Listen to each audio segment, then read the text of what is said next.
दोस्तों नमस्कार। आशा है कि आप अच्छे होंगे, आपका दिन खुशी से गुजरे। तो दोस्तों मेरा परिचय है, मैं हूँ एक लेखक। ये मेरी कुछ किताबें हैं, एक दो किताब दिखा देता हूँ मैं। विनमस फैंक्स ऑफ कोबरा, इसको पढ़िए। ये रुद्रा पब्लिकेशन बिलासपुर पर है, इसको देख लीजिए। तो दोस्तों आज भारत की जो गिरती अर्थव्यवस्था है, आज उसके सैलिएंट फीचरों पर जाएंगे, उसके कुछ कारणों की हम विवेचना करेंगे और देखेंगे कि इसमें कितना हाथ राजनीतिक लोगों का है, पॉलिटिशियंस का है। क्योंकि पॉलिसी मेकर ये पॉलिटिशियंस ही बनाते हैं। और इस पर भी विवेचना होगी कि कुछ लोगों के पास इतना पैसा क्यों ज़्यादा है और कुछ लोग हैंड टू माउथ हैं, गरीबी रेखा से नीचे जी रहे हैं। और इस गरीबी रेखा के नीचे जीने वालों के जो महज राशन पर पल रहे हैं, उनका क्या हेल्थ हजार्ड हो रहा है, क्या उनका स्वास्थ्य मानसिक और शारीरिक किस तरह से खराब होता जा रहा है, और किस तरह से लोगों को इस व्यवस्था ने पंगु बना दिया है कि 5 किलो या 10 किलो राशन एक व्यक्ति के नाम पर देकर किस तरह से उनका ब्रेन वॉश किया जा रहा है, किस तरह से एक षड्यंत्र के तहत उनको मानसिक रूप से बीमार बनाया जा रहा है, उनको शारीरिक रूप से बीमार बनाया जा रहा है। और जब मानसिक और शारीरिक रूप से बीमार हो जाएगा व्यक्ति, तो क्या वो देश के बारे में सोच सकेगा, क्या देश में योगदान देगा, और क्या अपने बारे में सोच सकेगा, और क्या उस लूट के तंत्र के बारे में सोच सकेगा। जो लूट का तंत्र भारत में राजनीतिक लोगों द्वारा, मैं ये नहीं कह रहा कि सारे राजनीतिक खराब होंगे, कुछ में होगी गरीबों की भावना है, राजनीतिक लोगों द्वारा, पूंजीपतियों द्वारा किस तरह से लोगों को मजबूर किया जा रहा है कि वो सड़कों पर आएं। उसके लिए जो ये पुलिस तंत्र है, ये पुलिस तंत्र जनता की सेवा के लिए नहीं है। ये पुलिस तंत्र, होंगे बहुत सारे ईमानदार अधिकारी भी, पर उनका बहुत अभाव है। ये पुलिस तंत्र में जो लोग, जिनको कि हम काली भेड़ें, ब्लैक शिप कह सकते हैं, वो भेड़ें छिपी हुई हैं और किस तरह से उन लोगों के लिए कार्य कर रहे हैं इसमें पुलिस में और हमारे सुरक्षा बलों में लगे हुए लोग, जो कि गरीबों की असली आवाज़ को भी दबाना चाहते हैं। किसी को ये नक्सली डिक्लेयर कर देते हैं। नक्सलियों का खून खराबे का रास्ता खराब है, मानता हूँ मैं, लेकिन आपका रास्ता भी तो वही खून खराबे का रास्ता है, जिसमें आप पूंजी व्यवस्था के तहत आप देश का भला सोच ही नहीं रहे हैं। तो पहला पॉइंट अब आता है कि देश की अर्थव्यवस्था क्यों खराब हुई। देखिए, देश की अर्थव्यवस्था के खराब होने के कई प्रमुख कारण हैं। सर्वप्रथम प्रमुख कारण है मज़दूरों को उनकी पूरी जो उनका हक है मजदूरी ना देना। और जब मज़दूरों को मजदूरी देने में कोई भी सरकार या कोई भी संस्थान कोताही करता है, तो मज़दूरों में अनरेस्ट होता है। जब मज़दूरों में अनरेस्ट होता है तो वो सड़कों पर उतर जाते हैं। दूसरी बात, अगर वो हिंसा भी करते हैं तो मैं इस हिंसा को इसलिए गलत नहीं मानता कि इस हिंसा करने के लिए उनको मजबूर किसने किया। ये पूंजीवादी शोषक व्यवस्था ने मजबूर किया। फिर अगर कोई मजदूर भूखा मरता है, कोई व्यक्ति भूखा मरता है, तो सीधी सी कहावत है कि हम तो डूबेंगे सनम, तुमको भी ले डूबेंगे। लेकिन उसके लिए इन्होंने पुलिस की व्यवस्था की है। हालांकि पुलिस में भी ये लोग समझते हैं। सवाल ये है कि लोग 1.5 2 करोड़ की नौकरियां छोड़कर विदेशों से IPS IAS बनने क्यों आते हैं? ये भ्रष्टाचार का जो तंत्र है, जिसमें पैसा सब लोगों में बंटता है। योगी जी ईमानदार हो सकते हैं, मानता हूँ, इसमें मुझे कोई शक भी नहीं। लेकिन मैं योगी जी से पूछना चाहता हूँ कि जब मज़दूरों का आंदोलन यहाँ हुआ तो आपको बाद में समझ में आई कि इतना न्यूनतम वेतन होना चाहिए? आप तो दूसरे टर्म के मुख्यमंत्री थे।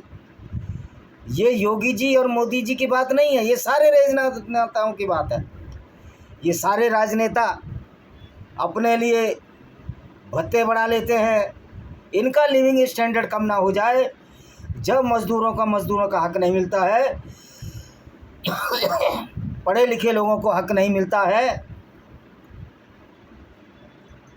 तो वो लोग क्रांति पैदा करते हैं, देश में क्रांति आती है। अब बताइए कि अनपढ़ हीरो हीरोइन करोड़ों रुपए कमाती हैं, उनको करोड़ों रुपए मिलते हैं, और एक पढ़ा लिखा लड़का APJ कलाम जैसा व्यक्ति, क्या कभी करोड़ों रुपए सैलरी के मिले उनको? क्या उनका वेतनमान इतना था? तो हमें सोचने समझने की बात होगी। इस देश में मूर्खों को पाला जा रहा है। एक इंटर पास व्यक्ति अरबोंपति करोड़पति हो जाता है, तो यहाँ, और वो पैसे से दिमागों को खरीदता है, हमारा श्रम खरीदता है। तो दोस्तों, सबसे ऊपर बुद्धि होती है, श्रम होता है, और जब आपकी बुद्धि अच्छी चलेगी तभी अच्छा श्रम करेंगे। और जब आपको उसका पूरा पैसा नहीं मिलेगा तो देश में अनरेस्ट और क्रांति होगी। तो हमारे देश का जो आर्थिक स्थिति कमज़ोर करने में ज़िम्मेदार है, एक मज़दूरों का अनरेस्ट है, दूसरा गवर्नमेंट की पॉलिसियां हैं, भेदभाव की नीतियां हैं, और इस पूंजीवादी व्यवस्था को चलाने के लिए लोग षड्यंत्र के तहत पर सरकार 80 करोड़ लोगों को राशन बांट रही है। और मज़े की बात है कि 80 करोड़ राशन में उनको कितनी न्यूट्रिशन और कितनी कैलोरी मिल रही है, कितना उनका स्वास्थ्य अच्छा हो रहा है, इसके बारे में कोई चिंता नहीं है। और हमारे देश के प्रधानमंत्री आदरणीय नरेंद्र मोदी जी अपनी पीठ थपथपाते खुद ही कहते हैं कि हम 80 करोड़ लोगों को राशन दे रहे हैं, ये हमारी सरकार की पॉलिसी है। ये कांग्रेस को भी शर्म से डूब के मर जाना चाहिए, बीजेपी वाले सारे राजनीतिक नेताओं को डूब के शर्म से मर जाना चाहिए। 80 करोड़ लोगों को तुम्हें राशन देना हो रहा है, यानी कि 80 करोड़ लोग हैं जिनको 2000 कैलोरी भी नहीं मिल रही खाने के लिए। लोग कहते हैं कहीं भुखमरी नहीं है, सबको खाना मिल रहा है। अरे भाई, खाना तो आदमी मजबूरी में खाएगा ही, लेकिन उसकी गुणवत्ता, उसकी क्वालिटी क्या है? आपने जगह जगह प्राइवेट हॉस्पिटल खुलवा दिए हैं। आज नेपाल के प्रधानमंत्री को देखो, उसने सारे प्राइवेट स्कूल बंद करा दिए। यहाँ ये बंद नहीं करा सकते क्योंकि किसी के तो 52-53 स्कूल चल रहे हैं यूपी में, एक नेता के, और फीस कितनी है मुझे नहीं मालूम। तो भाई 10% कोटा गरीबों का क्यों करते हो? जब देश की आबादी 120 करोड़ 140 करोड़ बताते हो, 80 करोड़ लोगों को राशन देते हो, तो 60% लोग तो BPL में हैं, गरीबी रेखा के नीचे हैं। 60 क्या 70% होंगे क्योंकि किसी पे राशन कार्ड नहीं है। तो भाई ये सरकारी स्कूल, जो प्राइवेट स्कूलों में 70% कोटा करो BPL के लिए, 70% करो ये मेडिकल फैसिलिटीज़ के लिए प्राइवेट हॉस्पिटलों में और अन्य संस्थानों में। और एक पढ़ा लिखा व्यक्ति सरकारी नौकर, उसको क्या मिलता है?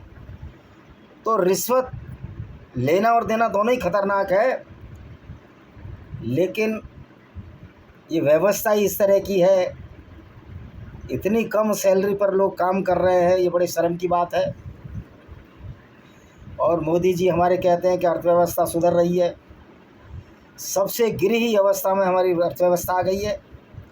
जब डॉलर बढ़ता है, उसकी ताकत बढ़ती है, तो देश कमज़ोर होता है, ये हमको समझना चाहिए।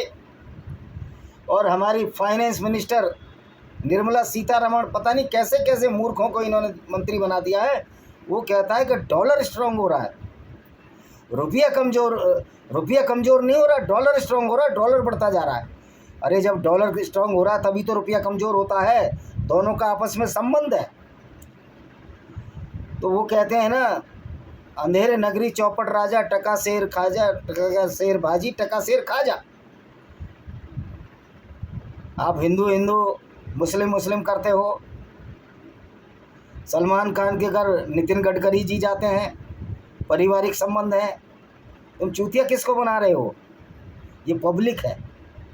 मैं कहता हूँ अगर किसी बीजेपी के नेता में और उसके कंचों में इतना पानी है तो मुसलमानों की बुराई करने के बजाय वो इस्लाम की सच्चाई सामने दिखाए कि इस्लाम किस तरह की गुंडागर्दी है। तो दोस्तों,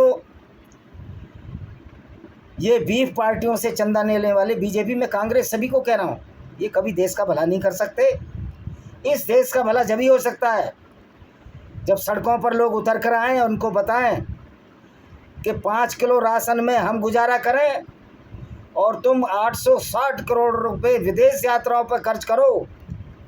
राहुल गांधी भी कोई ईमानदार नहीं है, अगर वो 60 करोड़ करता है तो समित पात्रा जी, बीजेपी और कांग्रेस, तुम तो और ये समाजवादी सारे एक ही थैली के चट्टे बटते लगते हैं। और मज़े की बात है, हमारे वोटों से राजनीति में आते हैं, हम इनको जिताते हैं।